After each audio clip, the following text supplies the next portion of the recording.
This is a Miner's Minute, a conversation with James Buchal, a mining attorney. Some of the cases you don't have to go through a detailed explanation or what it was involved, but you did some stuff down in the Siskiyous that may have been initially connected with the California stuff.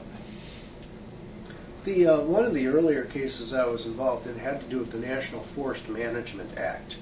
And a lot of mischief in the law comes from these stray little remarks in opinions. And one of the stray little remarks in some opinion somewhere was that somehow forest planning involves minerals.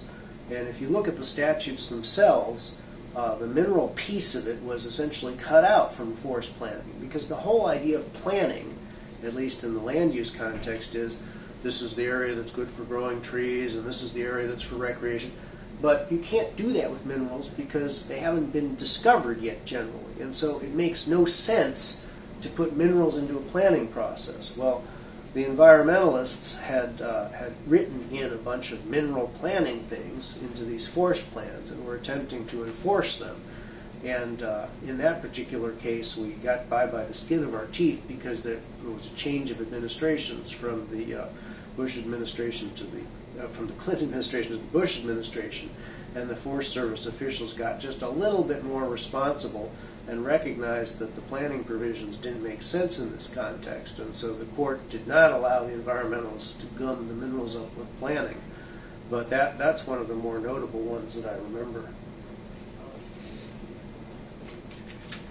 Well, we're going to wind it up here with James Buchal, but there's one area that intrigues me, because every time I turn around and talk to a miner, he's saying, some Forest Service agent or some state representative or some fish and game person has come past and said one thing or another. And I often have the feeling that mission creep. It is true. If you look at the history of the mining law, for a long time the claim owners had the exclusive right to possession within the boundaries of the claims. And then unfortunately in 54 or 55 they passed the so-called Multiple Use Act, which said that the rights of the miners were subject to the rights of the United States to manage the surface resources and things like vegetation or whatever. But in that act it says that the United States' use of the surface resources cannot materially interfere with the mining. And so we have interpreted that statute, although it hasn't been authoritatively interpreted in the federal courts.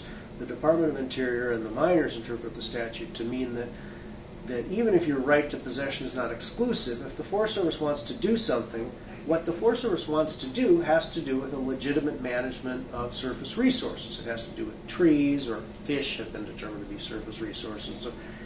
And so somehow over time, though, the mere fact that the mining claim is within the forest has led local rangers to regard themselves as the boss of the mine. And you can operate in these hours, and you can do this, and you can do that, and you can drive these kind of trucks on the road, and they begin to micromanage the mine in a way that has nothing to do with the Forest Service's legitimate statutory mission. And that's one tendency. And then the other tendency, of course, is as we develop into this nation of environmental hysterics, for whom any impact at all on anything is a very important and significant matter that deserves, 5 years of planning, then things that miners might do that they want to cut down a dead branch of a tree that's going to fall on their head. No, you can't cut that tree down. And it becomes the environmental regulation. Everything becomes connected to the environment, whether it is or isn't, and then that becomes another excuse for micromanaging the miner. And isn't it true that the 401 and the 402 are an example of this crossover kind of mentality? It's, in other words, whatever is the most restrictive statute or the most restrictive rule, that becomes, of course, the one that we must use, and we can't use any common sense or let anybody do anything that might offend some environmentalist somewhere. If you had sort of carte blanche, which none of us have, to change what's going on, some simple changes in the law that would help the small user, to help the person who's just trying to add economic activity to this country, Yeah, do you have any ideas where one would focus on changing the law now, presently, without going massively? Well, I think what's fundamentally missing is any concept of significance that ordinary Americans could relate to at all. I mean, I have sort of a simple rule, which is if you don't see a pile of dead fish around, you haven't probably got a fish problem. And so if you could somehow change the law so that anybody who wanted to shut something down had to show just prove that it would kill more than one fish. You know, one fish is sort of arbitrary, but if there were some quantitative requirement of environmental damage, not just, I think that this is adverse, that would solve an awful lot of problems. Well, thank you, James. I appreciate it. This has been great, and hopefully our viewers and people out there can get some better ideas of where we are at in this culture that we live today, and I appreciate your time. No problem. Thanks a lot. Yeah, thank you. Bye.